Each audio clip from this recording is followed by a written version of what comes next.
The topic and thought of Bitcoin security is pretty intimidating to most people.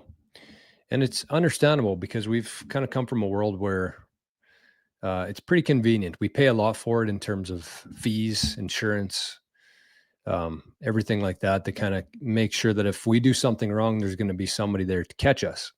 And that's just not the case with Bitcoin. So there's a lot of pros to it. Obviously, the sovereignty, the freedom involved in essentially being your own bank.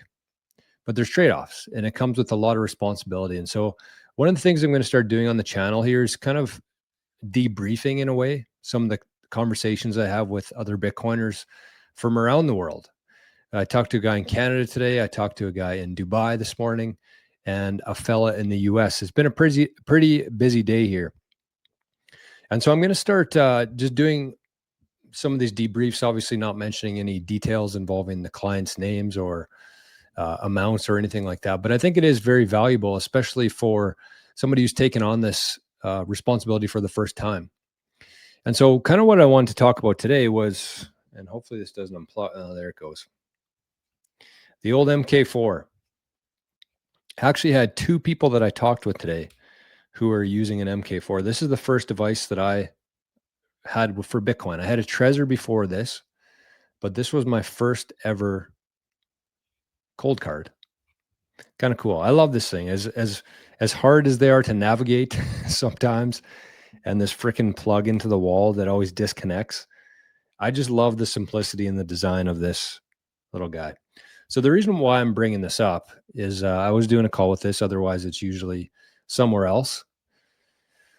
But the point is I want people to focus on this. This is, we call this a hardware device or a signing device. I want you to think about this as a signing device because that's what it is. It's an air-gapped device that doesn't connect to the internet. It doesn't connect to your laptop. Everything is done offline here. The private key, from the very moment you set this thing up, everything's done online, and therefore your private key is generated offline, and it never interacts with anything online. So that's kind of the beauty of this. And if you are somebody who's in the market for one, I'm going to I'll put some information in the pinned comments below, including a link for CoinKite where you can buy this. I would probably suggest, if you're getting a device for the first time, I would prefer the Q. It's just a little bit easier to navigate. It's got a bigger screen. It's got a QR code scanner. It takes batteries. It doesn't have to be plugged into the wall. A little more expensive, but I would say it's worth the investment to get the cold card Q. But it's a signing device, which means that anytime you want to move Bitcoin around, you have to have this. This is the key. And of course, when you get one of these, it gives you 12 or 24 words that you're supposed to write down on a piece of paper. That's only used if you lose this signing device. So if you lose it, somebody steals it, it stops working. These have a shelf life of about 10 years before the flash memory is gonzo. And when that happens, you want to make sure that you have your recovery phrase. That's what it's used for. So if something were to happen to your signing device, in this case, a cold card, that's where you would get a new cold card and you would type in your 12 words and it would restore your keys and you could start interacting with your Bitcoin again and sending it. So this is what you need. This is the key to sending any Bitcoin transactions. So the questions in the conversation that I had today, it was two different ones. Number one, somebody asked if something were to happen to their laptop. So when you get a cold card, you essentially set it up, you generate a private key, you write down your recovery phrase, and then you download something called the Sparrow wallet. That's what I recommend people use. It's the best Bitcoin wallet that exists. It's kind of like an interface, though. It basically, if you think about this, it would be like a projection screen onto a computer, because this thing's pretty tiny. So it's basically the interface. That's how I explain it to people, very simply, in a very non-technical way. But that's essentially what it is. It allows you to see all your transactions, see all your UTXOs, set up a transaction, get receive addresses, everything like that in a very easy to navigate way on your laptop. But if your laptop stops working, or somebody steals it, or you lose it, or you get a new one, it's not a big deal. The laptop's just the interface here. This is what you need to protect. So in other words, let's say that you get a cold card, you download Sparrow, you set it up on your laptop, and then a year later, your laptop, you get the black screen of death or whatever it's called, and your laptop's just done, which again happens. That's what happens to all these devices. They only have a certain um, life that they're useful life. And so if your laptop stopped working, a lot of people would say, "Oh, lost my Bitcoin," or at least they wouldn't really know exactly what happens from it. But everything's generated from this. Again, I keep going back to that because that's what I really want to drill into people. So if your laptop stops working, it's not a big deal. You can just get a brand new laptop. You would export your keys from your signing device into your new laptop, and everything would pull through your transactions, your UTXOs. The only things that wouldn't pull through from your existing laptop that you lost or stopped working would be your labels. And so that's kind of the first tip here, is that if you are somebody who organizes your transactions, your UTXOs with labels, you want to make sure that you back those up. You can either put them on like a physical notepad, or you can use file export labels to save them somewhere, and then you'll have everything. So again, this is the key. Your laptop is just the interface in that scenario. Another question somebody asked today is, what about the SD card? That's essentially how the information, the files get transferred here. You save it initially on your Sparrow wallet. You save the transaction, you set it all up, you save it on a little SD card, you pop it into this thing, and this is where you actually sign the transaction using this device. That's why it's called a sign device. So with that in mind, it doesn't really matter if you lose your SD card, if it's corrupted, you can always just get a new one. You can re-export if you need to. You can use it for new transactions going forward. But there's nothing important on that. It's all generated from this. Everything important is stored in this. So this is what you need to protect. So those are just kind of two things that people asked me this morning that I figured other people would benefit from. Even if you've heard this stuff before, it's always good to hear it at least like 30 times in Bitcoin before it kind of sets in.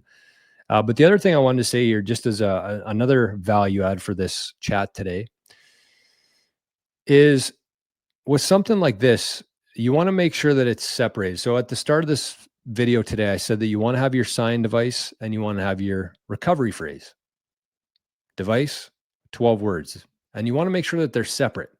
You want to make sure that they're not in the same house. A lot of people, including myself, when I first got into Bitcoin, I kept my device and my recovery phrase right next to each other, which kind of defeated the whole purpose of a recovery phrase in a lot of ways. So what you want to do is you want to make sure that these are in two different locations physically. So if you have your 12 words, whether it's on paper, steel, or encrypted, that's at your house. And then you want to make sure that you put your sign device somewhere else, different location. That could be in a safety security box. That could be at your parents' house.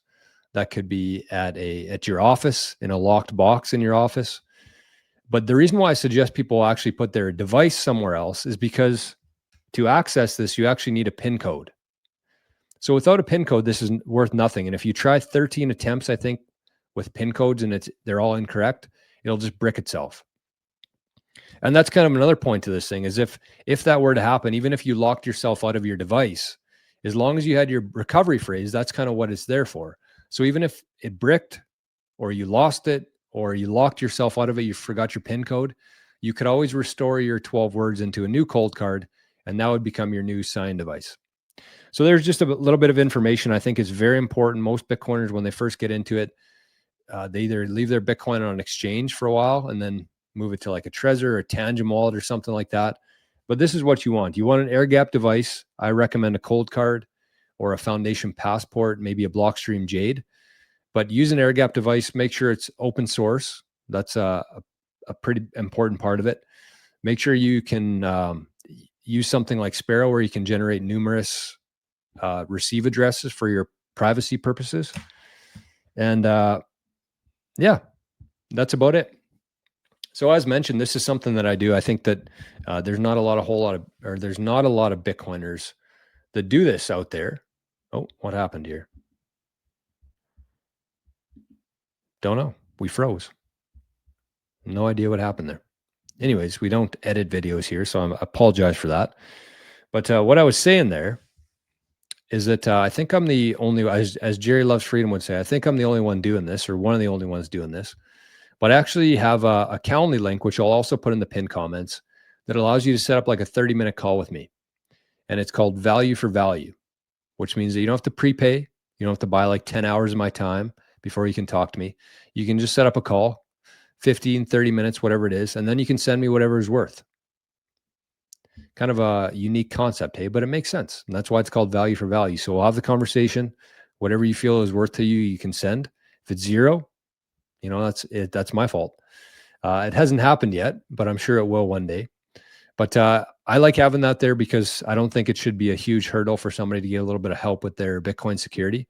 And so that's what they're for. You can just say, this is kind of a basic overview of how my security setup is. Is there anything we should do differently? I was thinking about doing this. Does that make sense? Whatever. Anything you have, any questions you have within Bitcoin, that's what it's there for. So I'm going to put that in the pinned comments and also a link to cold cards if you want to purchase one. I usually actually recommend people get 2 of them, but that's a whole different story. So you can even set up a call and ask why I recommend people use or order 2 cold cards right off the bat. So this channel has 0 sponsors. We never will have any sponsors. It's 100% funded by the community here. And so you can use this QR code if you're watching on your TV or computer.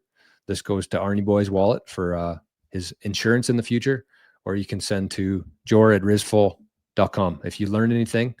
And that's it. So we're going to have more of these videos coming down the road, kind of debriefs of conversations I've had, hoping to help other people out there going through the same thing. So have yourselves a great day today. Thank you for watching, and we'll talk to you on the next one. Bye-bye.